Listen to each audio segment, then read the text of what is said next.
Ya, kita beralih ke informasi lain, Lady, tentang kasus perebutan kantor DPP P3. Ketua Umum P3 versi Muktamar Jakarta, Jan Faridz, mengaku tak akan menyerahkan kantor DPP P3 kepada kubu Romi.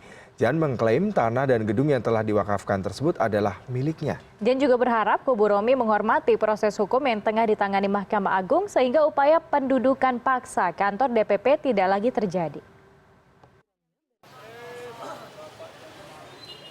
4 hari pasca penyerangan kantor DPP P3 di Jalan Diponegoro, Menteng, Jakarta Pusat, Ketua Umum P3 versi Muktamar Jakarta, Jan Faridz, akhirnya mendatangi markasnya. Dengan pembukaan jalur oleh massa simpatisannya yang selama ini menjaga kantor DPP dari aksi penyerangan susulan, Jan pun langsung meluapkan keluh kesahnya tentang dualisme kepemimpinan yang berbuntut pada gesekan. Jan berharap semua pihak terutama kubu Romi bisa menghormati proses hukum yang saat ini tengah ditangani Mahkamah Agung dalam pengajuan peninjauan kembali atau PK. Jan mengklaim memiliki tanah dan bangunan kantor DPP P3 yang telah diwakafkan dan tak akan menyerahkan kantor tersebut kepada kubu Romi.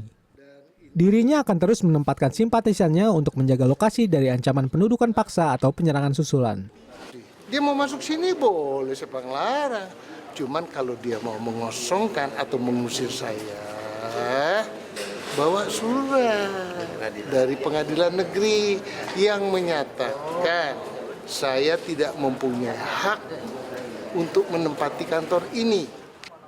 Dualisme di tubuh partai Belambang Ka'bah tersebut pecah setelah keduanya menggelar muktamar berbeda. Muktamar Jakarta memutuskan Jan Faridz sebagai ketua umum. Sementara itu, versi Muktamar Surabaya menjadikan Romi sebagai ketua umum.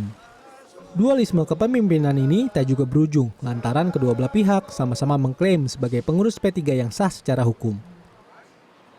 Galih Putra, Jakarta. Itu tadi dari kubu Jan, sementara itu dari kubu pengurus P3 kubu Romi membantah bahwa pihaknya akan menyerbu markas P3 di Jalan Diponegoro, Jakarta Pusat yang selama ini dikuasai P3 kubu Jan Faridz. Namun mereka juga tidak bisa mencegah seandainya ada kader P3 yang akan bertindak di luar kendali.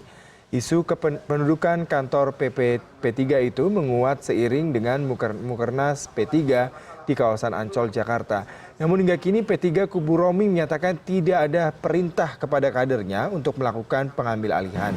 Meski demikian, mereka memang meminta polisi agar melakukan pengosongan karena mereka merasa yang paling berhak menggunakan kantor tersebut.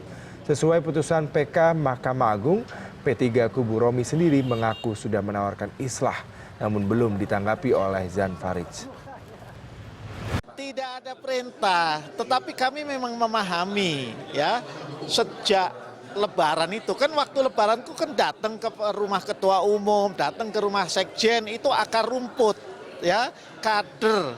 Bahkan Pak Romi dan saya ini dimarahin, marahnya itu begini, Pak Ketum, Pak Sekjen, kalau Anda berdua tidak bisa ya mengambil kantor DPP, biar kami yang menyelesaikan.